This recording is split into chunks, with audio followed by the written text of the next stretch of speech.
All right, I'm going to go ahead and get started here because again, we've got a big agenda, lots to cover, and thrilled to see already how many people we have joining this call. So welcome everybody, happy Friday, and welcome to the December 15th Westwide Governance Pathways Initiative Stakeholder Meeting. I'm Kathleen Stacks, I'm one of the co-chairs. Pam Sporberg from Portland General Electric is my other co-chair, and I think she is potentially juggling some travel things. So I'm gonna take the lead on walking us through today.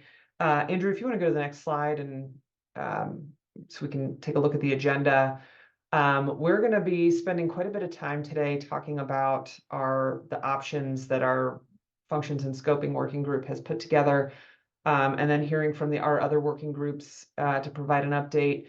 I'm going to mention this now. I will mention this several times throughout the meeting. We have an open comment period that is starting today with documents posted on the landing page on the Weeb website about the options that we're going to be walking through today, and the supporting document and narrative that is posted as well. We'll put the email address for submitting those comments in the chat, also probably several times over the course of today. But that open comment period is starting now until January 12th. I think the final thing I will say as far as opening goes is I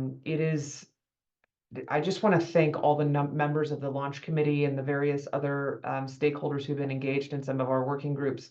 This has been a lot of work, and we are getting a ton of engagement and support and making a lot of progress. So we're really excited to share all of these things with you all today. We're going to have a couple of opportunities for stakeholder comments and questions, as well as the opportunity to hear from some of our launch committee members on some specific topics. So just real fast for those, our first stakeholder comment opportunity is going to be specific to the options in the report from the Functions and Scoping Committee. We will have a more general stakeholder comment opportunity later in this meeting. So if you're planning to say something or provide comments, please choose the right time if you can. With that, I'm going to go ahead and pass it over to Evie Call and Spencer Gray, the co-chairs of the Functions and Scoping Committee, to walk us through the evaluation criteria and structural options that we're looking at for the future construct. Thanks, Kathleen. Good morning. I'm Evelyn Call. I'm General Counsel and Director of Policy for the California Community Choice Association. And together with Spencer, the Executive Director for NIPSI, I'll share what the Priority Functions and Scope Working Group, that's a mouthful, has been doing with the Launch Committee since we formed in early November. Importantly, the working group has taken its cue and its lead from the July 14th letter of the regulators, and we've developed a framework for dialogue among stakeholders to consider the pathways that we have in front of us for approaching broader regionalization of the market function first, and then moving toward a full RTO. Our work has focused in 3 areas within this working group. The first has been developing high-level criteria that represent important characteristics of any options that we as stakeholders choose to advance. We have also identified organizational and governance structural options for consideration. And then finally, we work through an initial list of legal questions and operational questions that we'll need to address as we evaluate our options. As slide 4 points out, the options are not proposals or recommendations for any outcome. At this point, they're just really representative options on a broad spectrum of possible outcomes that we could reach, and we'll use these options as a means of organizing our discussion. And as Kathleen said, we'll be looking for your comments on everything we're about to say today by January 12th. And slide 5, the next slide, lists the questions that are posed for feedback, which you can also find in our accompanying paper. So let's move on to our first of 3 areas of work, which starts on page 7 of the deck. So this is the list of criteria that the launch committee developed by consensus, agreeing that we need to think of all of these different criteria when we're evaluating our options. And admittedly, they are a very, very high level group of criteria, and they're subject to multiple interpretations, which we've discussed among the launch committee. But again, they will help us frame a complicated discussion, if nothing else. So the first question on the list is, what are the net benefits of each option? And when we look at net benefits, we're going to be saying, how does it affect reliability, affordability, environmental benefits, and what are the costs of each options? Then we'll ask probably one of the most important questions to many of us in this room is, does the option offer equitable representation across the West and among market participants? That's been an issue to date, and that's certainly something we're looking to solve. The next question is the governance structure truly independent? And there are really 2 facets to independence. The first is a who question, the second is a what question. And this criterion describes the who part of the question. It needs to be independent of any single state, participant, or class of participants. But there's also a what question that we have discussed, but it's just not included in this criterion. And that is, what does independence mean? Obviously, it means financial independence, and we've discussed that, but also decisional independence. And there are other layers of independence that are important to stakeholders that we'll be discussing. The next question is the organization flexible enough to provide a path to a voluntary RTO? This is, again, a critical question, because for many today, this first step is just one part of the journey. It's albeit very important, but it is a path again toward an RTO. The next question is, does the structure provide optionality? Again, this is important to a lot of stakeholders. Does it facilitate growth in the service options that are available and allow participants to freely choose from those service options? Next, again, an important criteria to some is whether the option allows balancing authorities to maintain their own independence, authority, and governance. In other words, can the CAISO, for example, maintain its independence from a regional organization as it develops in terms of its balancing authority functions? And then finally, and maybe one of the most critical questions right now is, does the timeline for the option maximize our ability to attract broader participation?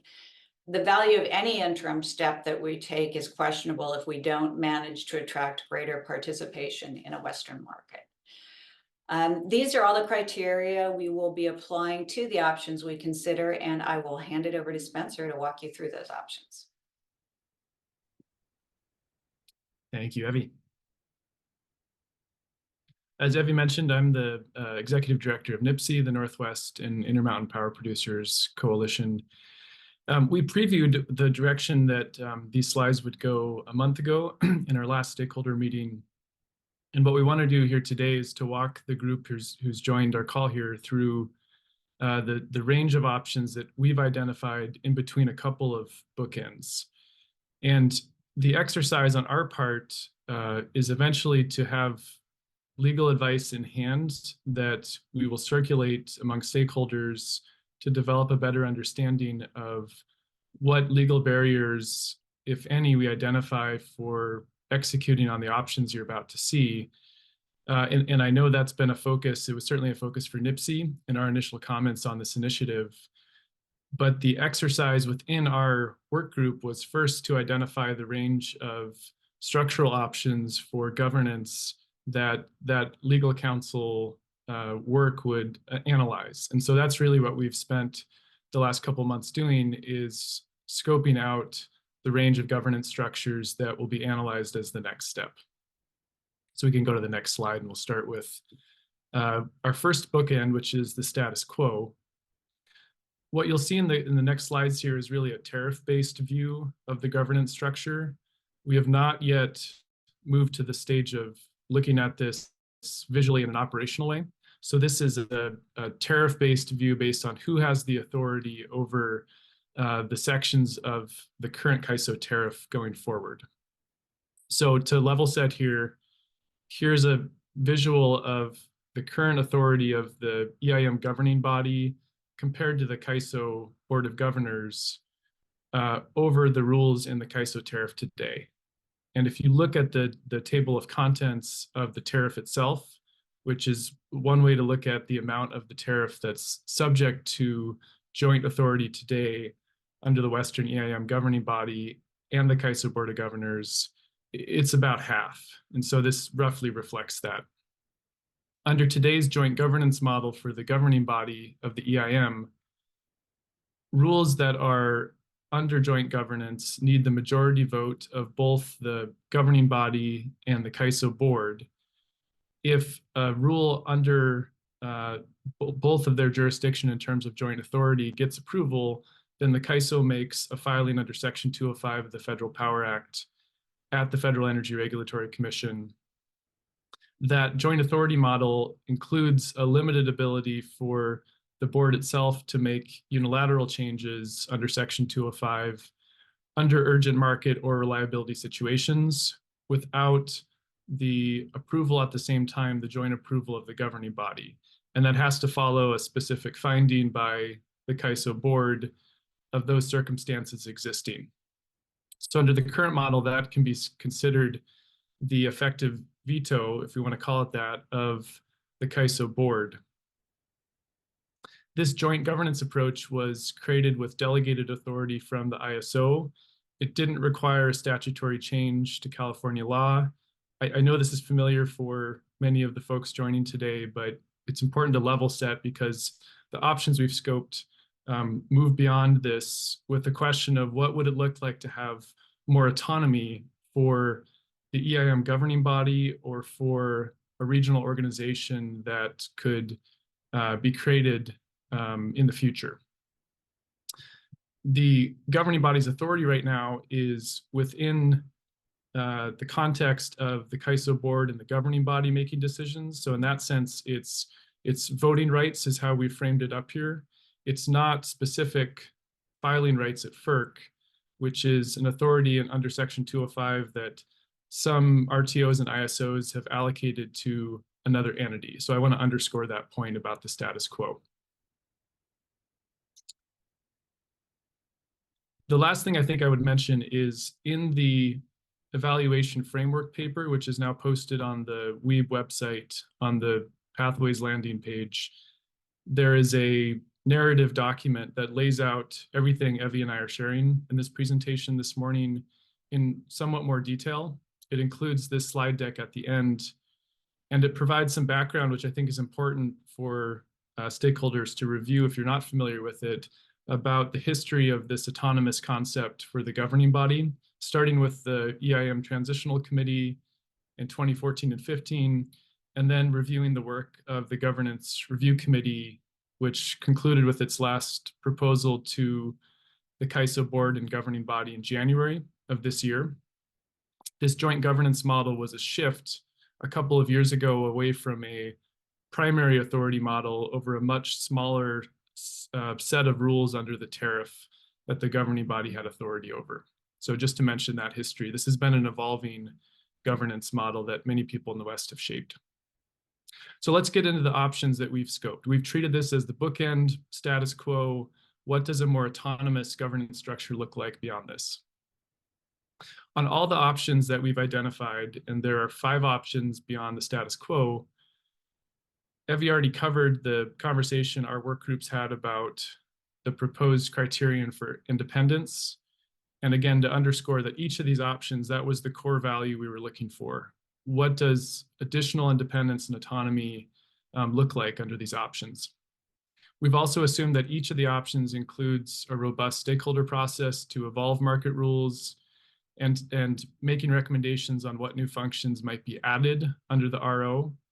Part of the directive from the states in launching the Pathways Initiative was for the launch committee to think through a sightline to a full suite of services which are typically offered under an RTO.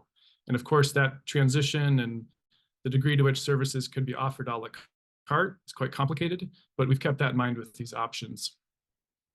We'll touch on the questions that we've teed up for ourselves on the last two slides in this deck, some of which will be turned over to legal counsel soon. And then I'll also cover the other bookend after I go through these options, which is essentially the attempt at legislation to have a more abrupt transition to an RTO that has not moved forward in California recently. So in between the status quo and that failed legislative effort, that's what we've scoped. Let's go to the next slide.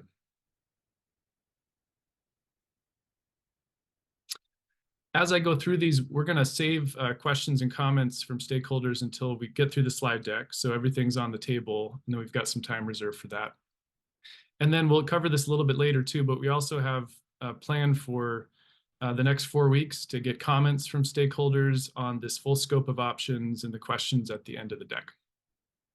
So option 0 here is framed that way because we viewed it as a incremental expansion of the autonomy of the EIM governing body to move toward a primary authority model, which captures some of what was previously used by the governing body in reviewing market rules under the EIM. If the governing body approved new market rules or changes to market rules, those would be placed on the consent agenda of the CAISO board itself. The CAISO board, of course, could, in the previous model, pull those off the consent agenda.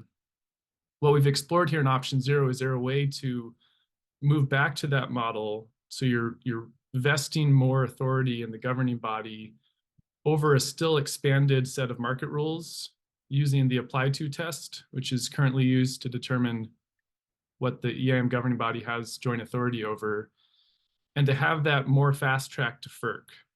And that has raised a question for our group. If there is a dispute resolution, does option 0 build in some change to the dispute resolution today?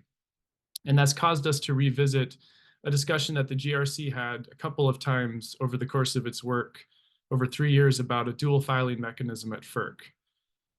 Option 0 is intended to capture a step that would still involve the CAISO board and governing body having shared authority over rules from the markets and anything else that was migrated over to their authority.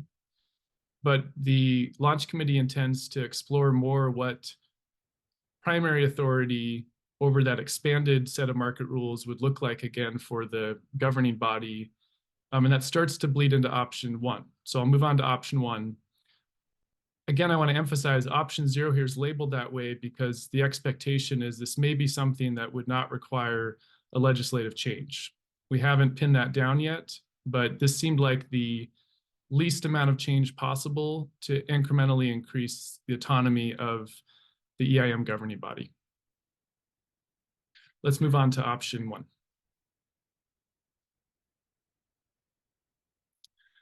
Option 1 is a step beyond option 0. It would explicitly place within the authority of a regional organization, and here we've started to label that as an RO, not an RTO. This is intended to capture the functions and authority that the new regional entity that would be created would have oversight over. At some point, that could expand to the full suite of services that RTOs typically offer, but the nomenclature we're using for the moment is just a regional organization. The big difference in option 1 from option 0 is the creation of the RO, and second, the allocation or delegation of actual 205 rights to the RO. Now, as a matter of practice, in other regions of the country where another body holds some sort of shared 205 rights with the public utility under the Federal Power Act, the ministerial act of actually making the filing is still done by the public utility. That's who's accountable to FERC. But what we're exploring here in option 1 is a more explicit empowerment of the new RO to have a filing made for them at FERC under Section 205. This would still leave for the CAISO board itself shared, but in practice, secondary 205 rights. Secondary in the sense that what the new RO is making decisions about would be moved forward to FERC as the primary option. But here we're really spotlighting the dispute resolution mechanism of a dual filing. This is something that exists in ISO New England, in SPP with its regional state committee, and to some extent with the similar state committee in MISO. There's some precedent at FERC for this. So the significance of the autonomy is a greater directive to the RO to be the primary decision maker under Section 205 to FERC. Again, the shift in the diagram here is merely from the nature of that filing rate under Section 205. We haven't shifted what the actual scope of the tariff that the RO has authority over. And the tariff itself still stays a singular tariff held by the CAISO, but the authority over it has increased materially for the RO.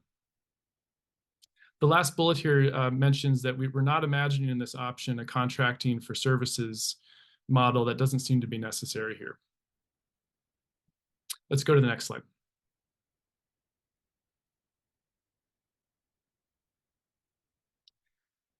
So again, in the spectrum of options here, option 2 gives sole filing rights to the RO. So you've removed the possibility of a dual filing, a jump ball filing.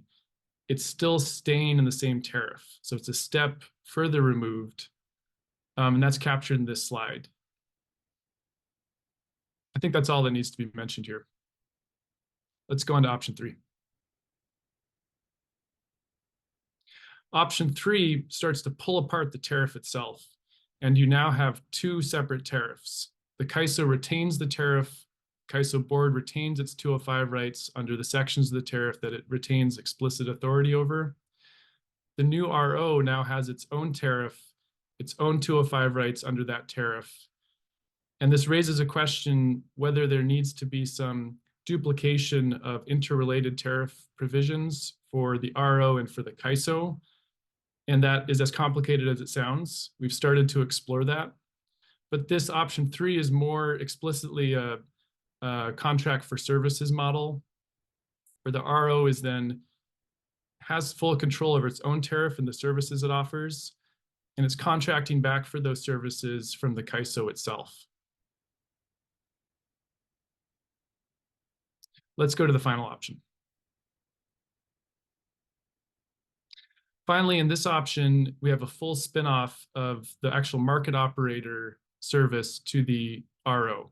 And so rather than contracting back for services, you've now migrated the oversight and operation of the markets in whatever services under the tariff are under the RO's purview over to the RO itself. This does not mean a duplication of a control room, a duplication of personnel.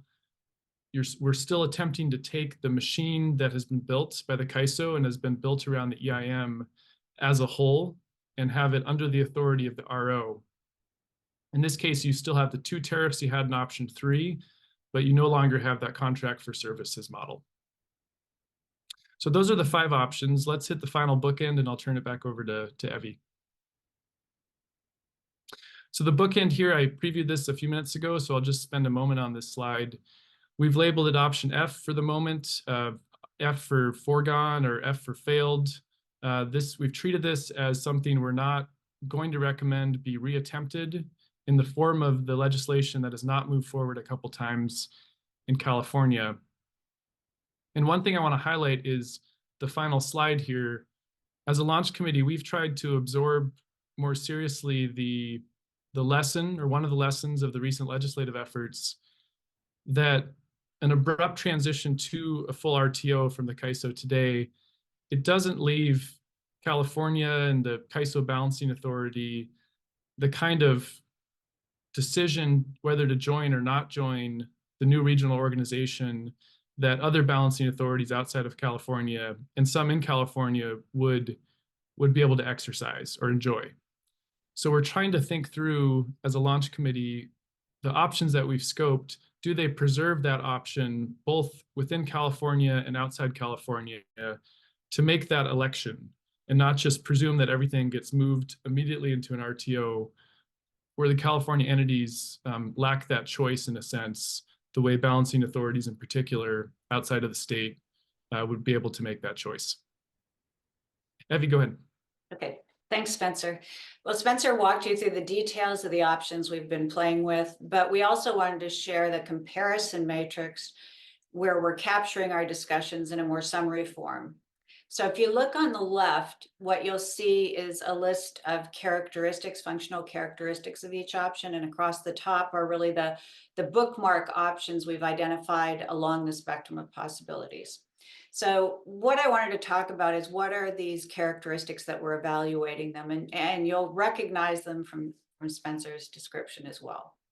So the first question is, do we have a new corporate entity, or are we remaining within the CAISO and trying to exercise greater independence and stronger governance? So new entity or within the CAISO. The next question really goes to a number of aspects of corporate or market governance. And many of them are overlapping. So the first one is, how are the voting rights held? Who has primary authority? Does someone have sole authority? Who has the voting authority when it comes to developing and approving market rules? The next governance question is, if the structure relies in some way on coordination with the CAISO, to what extent does the CAISO hold a veto right? And veto is kind of a general term that's being thrown around, and there are different flavors of the veto that kind of range from, is there a CAISO board override, to is there a narrow exigent circumstances override? So there's a whole range of possible veto rights to consider. Next, who holds the filing rights? And Spencer touched on this. Is it the right held expressly by the new entity, by the regional organization, or is the CAISO exercising its Section 205 rights to give the governing board of the market greater prominence in a filing before FERC? So that's the dual filing option. So how are the Section 205 filing rights held?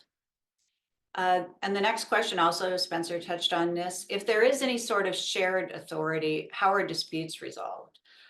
Does one governing body hold a trump card in some cases? Is there a jump ball at FERC with equal filing of proposals under Section 205? So how are we going to resolve any disputes, which is a critical question. Next, market tariff administration. So who's going to be administering the tariffs? And by that, we mean making filings, drafting proposals in the tariffs. So who's actually doing the administration job? And then next, market operations, who's running the market? And that means who's running the software, who's doing the day-to-day operation, who holds the staff, all those functional attributes. And then finally, what kind of relationship do we have between the regional organization and the CAISO? Is it a relationship that is embodied in the CAISO tariff somewhere? Is it a combination of tariff and agreement between the regional organization and the CAISO? Or is it, as the regulator letter contemplated, the new regional organization contracting back with the CAISO for particular services? So there's a relationship there that we have to define. And we don't have time to go through the comparison today, and I think Spencer really touched on each of those options. And I'll caution that there's a lot of subtlety in trying to stuff this all into a matrix and making comparisons. And that subtlety can get lost. So it's a good tool to use in trying to look at the progression and the evolution of these options, but there is a lot of discussion that's necessary to fully understand it. So moving on to the next page, legal questions. So on page 17 is a list of legal questions. I won't walk you through the entire list, but as Spencer said, we're developing a list of legal questions to take to the launch committee's council. But what we do want to focus on is the two most critical high-level questions. And the first, which we're all very sensitive about, is, does the option we're considering require California legislative action? And if it does, what's the scope of the action? Is it, a tweak, or is it a major overhaul of California legislation? So that will be probably the first question we look at in our legal analysis. The other one is a broad category again, is the option consistent with existing FERC orders or regulations, or are changes required? Has FERC contemplated this kind of structure before, and has it supported or opposed that kind of structure?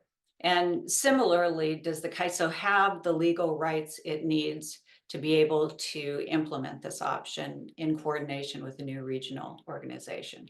So as I said, we'll be presenting these and other legal questions in greater detail to legal counsel for their opinion. Spencer? Thanks, Evie. Why don't we hit the last slide just briefly? So in addition to the legal questions, which has been a threshold issue the launch committee's focused on, naturally, a lot of operational issues have come up. A couple of the questions here were raised by stakeholders in the past month or two. They're included here. So we've started a list of priority operational questions. Are there things that we've scoped that, practically speaking, would be too difficult or quite hard to implement operationally? That's an important feedback for us, even if it's legally possible. So I'm not going to go through these listed questions, but part of our exercise in the launch committee is to make sure we're keeping a firm eye on the operational side as well. So I wanted to make sure that was clear. And I think one other thing in that regard, Spencer, that we should mention is we've been working very closely with the CAISO in trying to understand their perspective on the issues that will affect them and the structure that we elect. So we're trying to stay in step both on the legal side and the operational side. That's right. We've invited the CAISO in at various points on a consulting basis to help us with technical assistance to understand how they do things today. With that, I think, Kathleen, we've gone through the slide deck here, so we're probably ready for some stakeholder questions, unless you want to intervene with anything. No, this is great. Thank you both. I think there were a couple, and we can do this pretty quickly, a couple of members of the launch committee that wanted to, I think, just provide some high-level comments that they've already received from some of their sectors. Commissioner Dumit from Washington, I'm going to start with you. If there's any comments you're hearing from other states, we'd love to hear those.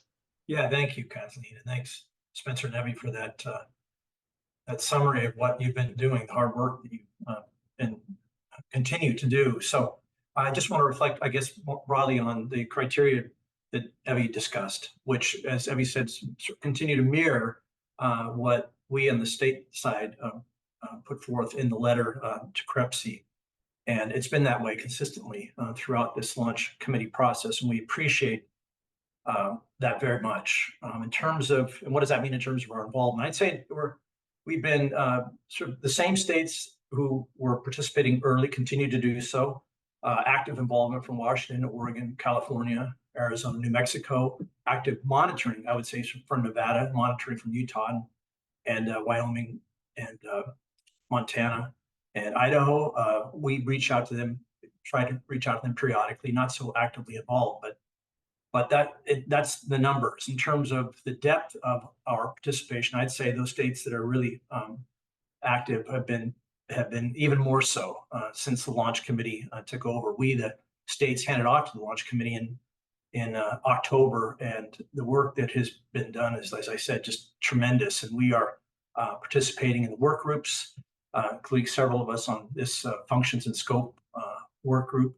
And so I'm very positive. We meet with Carl, our sector, every Friday, and I have to say that it's just been positive feedback, I think, in every case. I'm sure we'll meet this afternoon. It'll be the same thing. So I just really wanted to say thank you to the launch committee for picking up this work and really delivering so far the timelines that we've set in a way that is said has been really reflective of what I think our state's group intention was from the beginning. So just a lot of appreciation.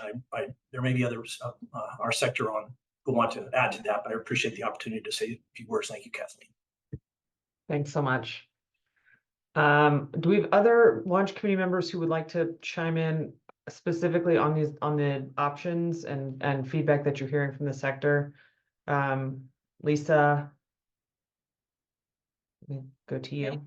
Thank you. Lisa Torman Hickey, speaking for the Interwest Energy Alliance, and the independent sector members that I speak with are very interested in market construct development around the West and very interested in this effort. We're certainly very appreciative of all of the work of the launch committee members to fully consider all of the available options, which would increase diversity potential across the West, larger footprint, larger amount of load, including California, would be a valuable option for utilities to be able to consider. So we're interested in moving forward rapidly enough with thorough consideration of all the issues so that alternatives are presented to utilities when the time comes for them to make a decision to join a market. We're certainly going to be interested in addressing seams issues between and among markets, but we're confident that this process can produce viable options. Thank you. Thanks, Lisa. Scott Miller, I saw your hand up. You want to add anything? Well, I want to echo what Lisa said and the excellent work that was done on this back in October. There was a great deal of discussion of like, well, what's the legal analysis? And the reality was it took some time to tease out a comprehensive list of issues for viable legal analysis. And I really commend Evie and Spencer for the work that they've done with others, along with the launch committee. But from for my sector of the independence, my part of the independent sector, it was very positively received. It felt more considered, and the fact that it was being driven by stakeholders to include some sectors who have been problematic and or doubtful about this in the past. This made the effort feel different than other efforts in the past. So it was overall a very positive experience. Thanks, Scott. Jim? Thanks, Kathleen. This is Jim Shetler. I, along with Josh Walter, Randy Howard, and Connor Wrighton, are representing the POU sector for the launch committee. We did hold a POU sector call earlier this week. We had somewhere around 90 to 100 participants, so definitely a lot of interest among the POU sector across the West. There's a lot of wait and see among the sector on what we're coming up with and where we're going. A little bit of a question about whether revisiting the primary authority model made sense or not, and revisiting what the GRC did before. We had some dialogue about why we thought that was worthwhile doing. Questions around how will the ultimate decision get made, and what will be the assurance that the review that's done is done in an independent manner. And then another comment we got that we thought was good was as we consider this, considering the durability of the governance structure that we might be proposing. All in all, I think there is a good interest from the POU sector, and I know the four of us from the POU sector reps are very happy with what we're seeing in the engagement among the launch committee and the effort that's underway. So we look forward to continuing this dialogue. That's all I had. Thanks, Jim. Mark, I see you, but before I come to you, Connor, did you have anything you wanted to add on to that? Yeah, thanks, Kathleen. I appreciate Jim's rundown, which I think captures a lot of it. I think from the PNDC perspective, as a very transmission dependent public utility serving most of the Northwest, I think this is a really important process for us.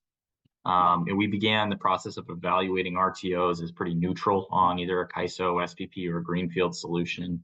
But we're feeling like this is really giving us the best and clearest path to markets that maximize value for the ratepayers. And so we're really working amongst the other BPA customers to try and bring them into this process and give some visibility into the work that's being done to try and move the governance into more of an independent model that would, I think, will really help represent the region in the Pacific Northwest well. So we're really encouraged by the quick pace that this is coming together. The devil's always going to be in the details. We got to get those things right. But I think what's clear and what we're finding is that there's a really new, really good opportunity for a single West-wide market to come into place to be our most efficient model. So we're really excited about that. Thanks, Connor. Mark? Thanks, Kathleen. This is Mark Joseph. I am the Labor Committee representative, the Labor representative on the Launch Committee, specifically representing the IBEW in California. As most people know, Labor opposed the prior California legislation that would have abruptly transformed the CAISO into a regional organization. I've been asked a number of times whether Labor is now really in a different position and why. So I wanted to take this opportunity to answer that question. Yes, we really are in a different position, and here's why. We opposed the prior legislation because it would have resulted in exporting thousands of jobs, building new generation and transmission created by California's RPS law from California to other states. We're supporting the Pathways Initiative because the options that are under consideration could create cost savings and increase reliability without exporting California jobs. And the key substantive difference between the prior legislative proposal and the current options is that under all the current options, the CAISO balancing authority function would remain intact. We oppose the prior legislation and we're supporting the Pathways Initiative because, like everyone else here, we are acting in our own rational self-interest. Because the Pathways Initiative is fundamentally different than the prior proposed California legislation, I expect that if we reach consensus, California will be able to pass any legislation that turns out to be necessary. And finally, I want to say I am very pleased and frankly a bit amazed with the progress that we've made so far and the incredibly talented and knowledgeable people working on this initiative. I don't see any reason why we won't be able to be successful in modifying the governance of the existing markets and ultimately creating an independent RTO offering services throughout the West. I think we're on a great track here and we're making really surprisingly brisk progress. Thanks. Thanks so much, Mark. President Reynolds? Thanks, Kathleen. I just wanted to briefly add on to Milt's comments from a regulator perspective and specifically from California state agencies, just to recognize all of the work that the Launch Committee has undertaken and, more, as Mark said, just the fast pace, the focused work, the thoughtfulness that we've seen from the Launch Committee is really extraordinary. California is very engaged in this effort and thinking about the West-wide benefits for reliability and for customers, and really see it as an important forum for increased coordination among the various states. And I think Milt touched on that, but I just wanted to emphasize how important that is to California and how interested we are in increasing cooperation among Western states.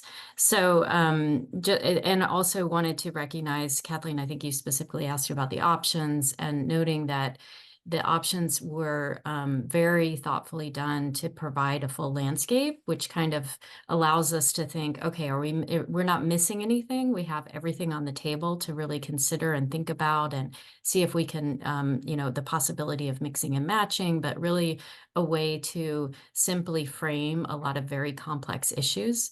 So I appreciate the presentation today of the options and the designation of each of them, which is, I think, going to be really helpful moving forward to think about the interplay between the various aspects of this kind of, pretty complex project that we're undertaking. So thank you, Kathleen.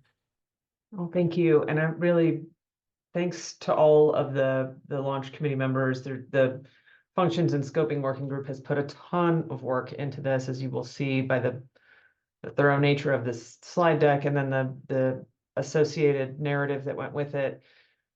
plus many, many hours of conversations that are continuing to be ongoing. So I'm going to switch now to stakeholder questions and comments. I will flag before we get into this again, the comment period is open. And I'm actually going to have Carl or Andrew, if you will put the email address in the chat as well. Thank you, Andrew. We are accepting comments starting now through January 12th. So anytime in that period, if you have questions, comments, input that you would like to provide, please do that. And the launch committee will be taking all this feedback and using it to inform sort of our next steps in January. So with that, if you have a question, please raise your hand. And we can start with Allison. And then we'll go to Mona. So I'm gonna, if you please raise your hand in advance so that we can tee you up to get unmuted. We'll start with Allison, then Mona, and we'll go from there. Thanks, Allison. Go ahead. All right, great. Thank you. Yeah, thanks for this. This is really helpful and really interesting to see all the options and the super hard work that the group has been doing. Is an impressive amount of work in a short period of time. I hopefully I don't take us too much away from this, but I just had a question, more of an overarching question. And I was just curious if there is an update on timeline and schedule for the next steps on pathways that you'd be able to share, or that's posted anywhere to help us kind of track what the next steps are and what's coming when after this comment period. We'll talk a little bit about that at the end of this call. So I promise we'll touch on that. It has been, as this continues to evolve, it is certainly, we're trying to make sure we are doing this in the most thorough and strategic way, because we do have so many things that are different right now, and we want to make sure that we're getting all of the input, that we are doing this stakeholder engagement in as much and in the most transparent and interactive way possible as well. So we'll talk a little bit about next steps here at the end of the call. Great, thank you. Yep. Mona.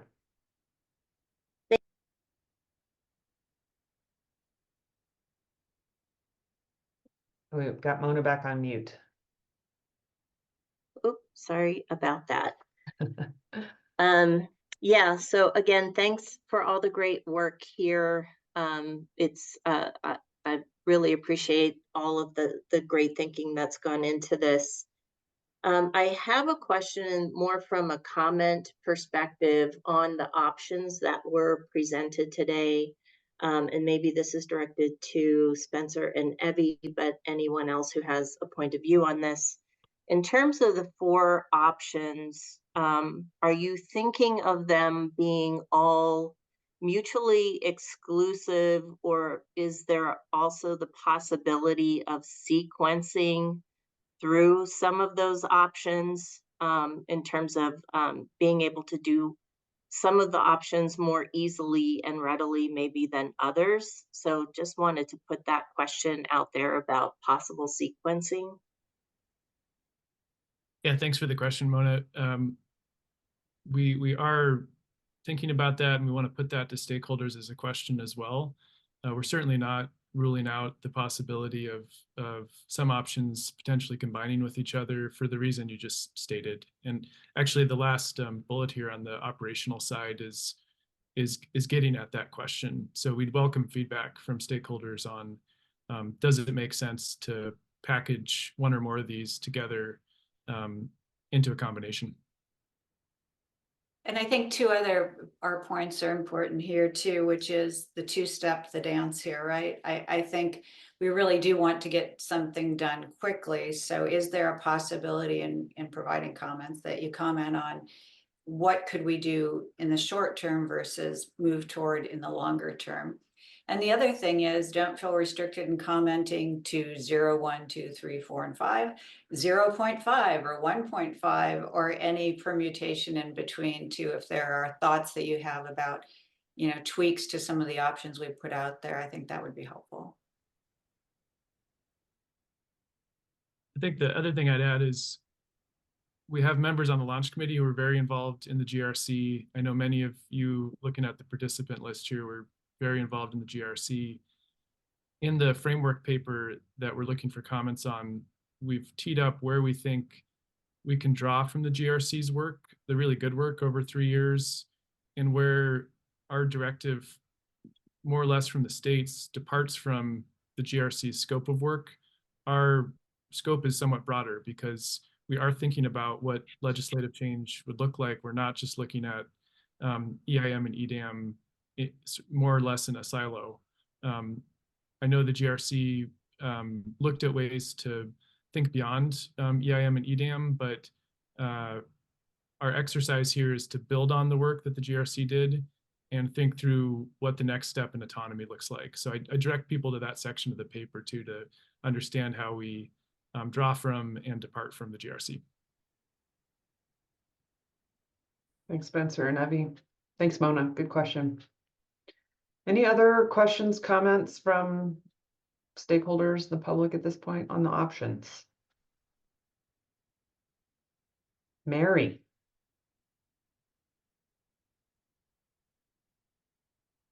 Thank you. This is Mary Minke with the Public Generating Poll. And I apologize that I may have missed this, but I am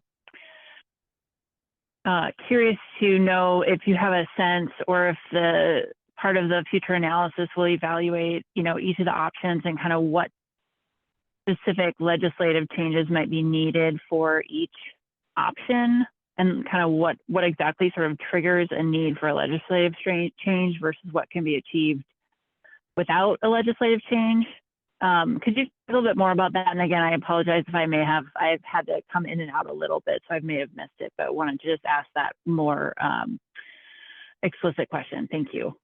Yeah, Mary, we are definitely looking at that question. It's front and foremost. And I think that we're going to be looking at a spectrum again here. There's no easy answer if you're a lawyer, right? Yeah, this exactly. We know 100% this works and this doesn't. So there will be an evaluation of risks along the spectrum. And we'll look at, try to find a dividing line of where legislation becomes necessary and where it's not.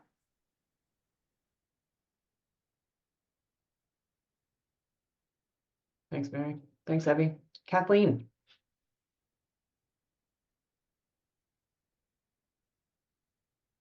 Hello, this is Kathleen Colbert from Vistra. Can you hear me? Yep. Great. I just had a couple clarifying questions. So the first is the comments for January 12th are on the framework paper, correct? Or is it broader? And this full options slide. Okay. So anything related to what we've just talked about, and there is no reason, if you have other general comments or questions, please submit those as well. We are happy to address whatever your thoughts are. So, but this specific comment period is focused on these options and the framework. Okay, Kathleen, all the slide content here, including the diagrams themselves, are in the paper. And the paper lists a set of questions to start with, but we're taking feedback on anything. So thanks, Spencer. Did you have more, Kathleen?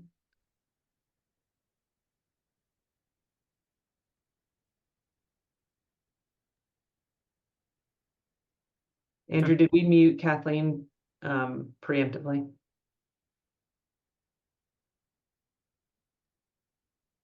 I'm sorry, that is entirely possible. And if so, I apologize. Kathleen, if you have more, please raise your hand again. Happy to unmute you again.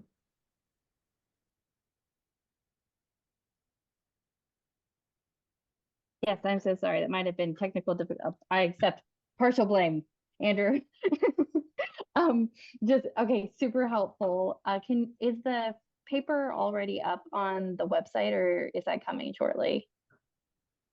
Already up on the website. We will put a link to that in the Perfect. chat as well. Perfect. And for those who are less familiar with Vistra, we're a large competitive power provider and competitive retailer. So I just want to get a sense of, from my part of this community, like what kind of comments would be most helpful for the launch committee so that I can target my review and development of those so that they provide the most value to you. If you could unpack that a little bit, that'd be helpful.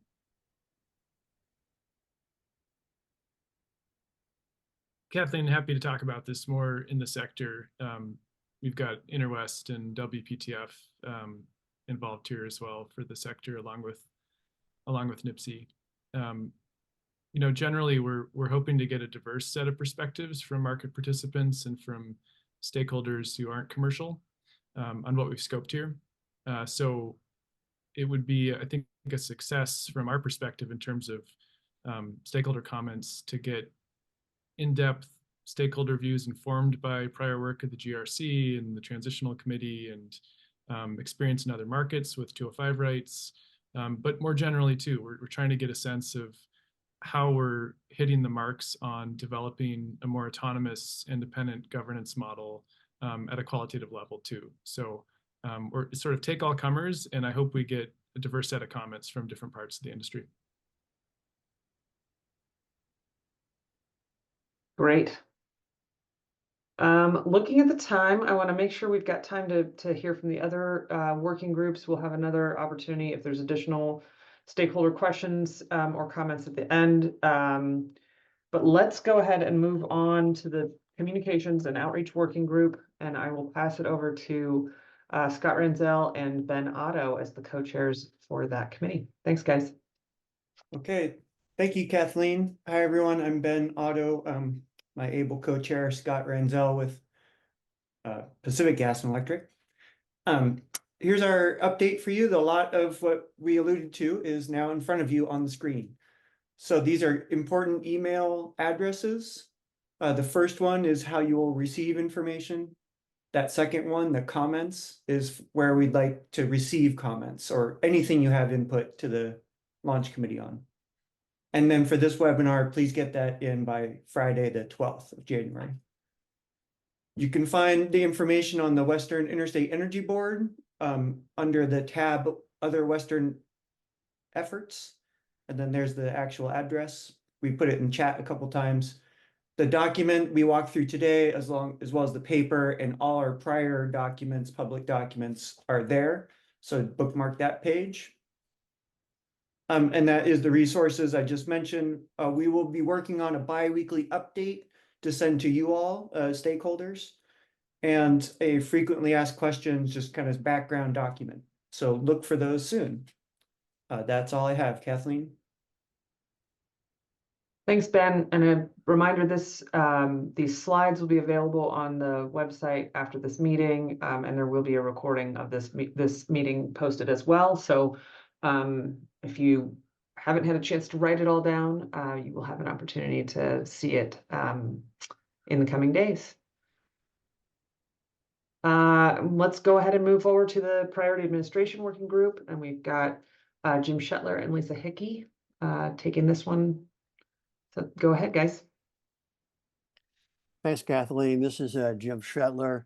I, along with Lisa, serve as the co-chairs for the Administrative Work Group. We've been busy looking at the org structure for the committee and also funding for this group. When the launch committee was set up, it was set up without any formal structure and no funding was provided for it. So we've been looking at what are the options for that. We have completed a look at that. We are leaning away from forming and creating a 501c3 just for this group and looking more at an informal association structure, which will allow the launch committee to move forward with making decisions. We are also have identified a fiscal sponsor. It's a third party that does this for nonprofit organizations, collects monies, manages the funds, disperses the monies in accordance with the direction of the organization. And so we're in the process of looking to enter into a contractual relationship with that fiscal sponsor. It would also allow us to continue to operate it under the auspices of a 501c3 nonprofit status. Looking at funding, we are moving forward with identifying areas for funding that would support our legal research, as mentioned previously, and looking at the options, as well as administrative support. Near term, that is most likely going to be some kind of donations.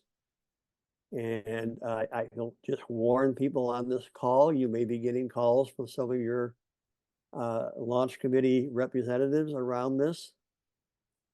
Longer term, we are in the process. We have filed the DOE for federal funding. We have been notified that we've been invited to do a more formal final application, which is due in January.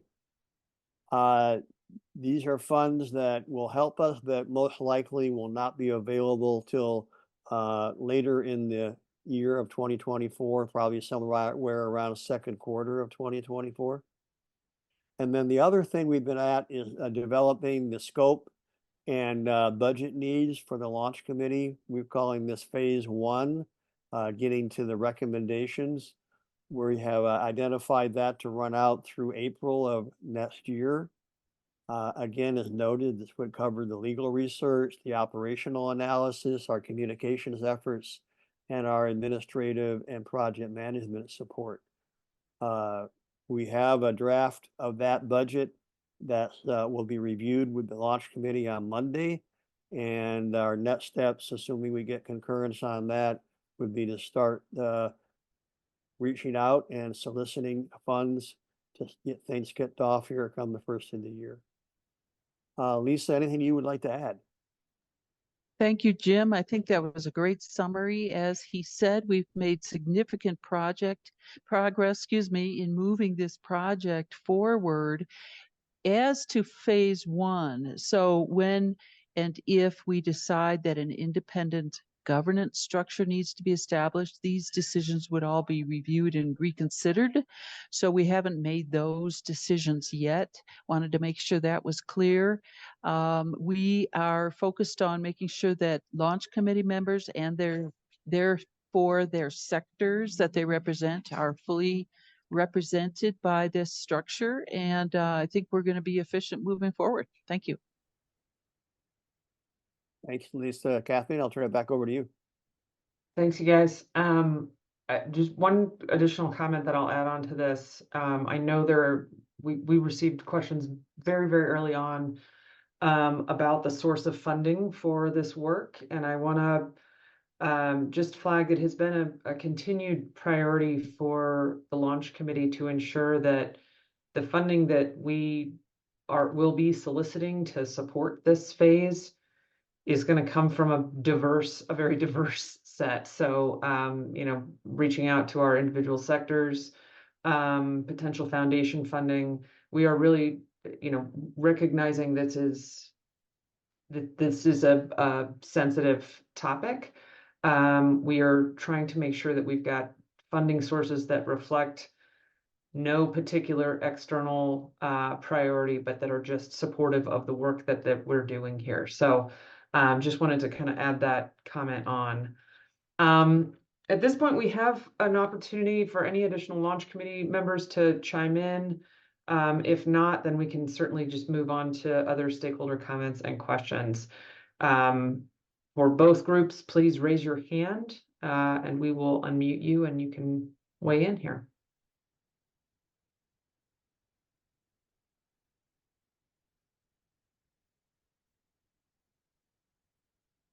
No additional public comments, anything? Anybody?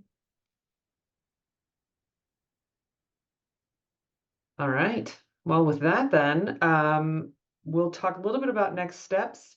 I think as you can tell, there's a little bit of sort of openness to what the future is really going to look like. In the very immediate term, obviously we have this comment period open until mid-January. All of these working groups are going to continue their work over the course, although we are actually going to take a little bit of time off over the holidays. But at that point, we'll be compiling those comments. I think sort of given the timing, we had a conversation briefly yesterday about moving the next stakeholder meeting out a week, so we have time to kind of compile and digest the input that we've gotten from stakeholders on the 12th. So look for an updated date. I think we're looking at this point of just pushing it out 1 week to January 26th. So I think we'll move it from the 19th to the 26th, and be able to provide an update on the kind of feedback that we've gotten. That feedback will also be posted and available on the website so that you can see all the comments as we've done in the past. At that point, the launch committee will, take that input. We're going to have a legal analysis that is also happening kind of concurrently. We want to make sure that we get that started and that we then have the opportunity to incorporate the feedback that we're getting into that analysis. The launch committee will then, figure out what the recommendation is for the next step or set of steps. And we'll have probably another input and comment period open so that we've got an opportunity for the public to provide input on what the launch committee recommendation is. And at that point, we'll be determining sort of what those next steps are as well. Again, I think we want to make sure that we are doing this in a very strategic and deliberate way, that we are taking the input, that we are seeking input even beyond those who are here and participating on this call, as we're moving forward. And then we'll be figuring out at that point sort of who do we need if there's a legislative change in California necessary, either in the short term or the long term. Obviously figuring out a strategy for that and what those steps and engagement look like, as well as really just trying to build support and buy-in and get as much input as possible into this process and this future market construct for the West. So a little squishy, but I think is really reflective of the support and thorough nature of this work, and to achieve the goals that were originally set out this summer. We'll be pushing that timeline a bit, but I think for good reason. And with that, if there's anybody else on the launch committee want to chime in, did I miss anything? Fantastic. Well, I think at that point, boy, we thought we'd fill every minute, we'd be short, and here we are giving you 20 minutes back. So please check the website for all the documents that we have posted. Please provide comments, reach out to your sector representatives on the launch committee if you have any questions about the process or anything like this. And we really appreciate your interest and attention. I hope you all have a fantastic weekend, a fantastic set of holidays, and we look forward to seeing you all again in the new year. So thanks, everybody.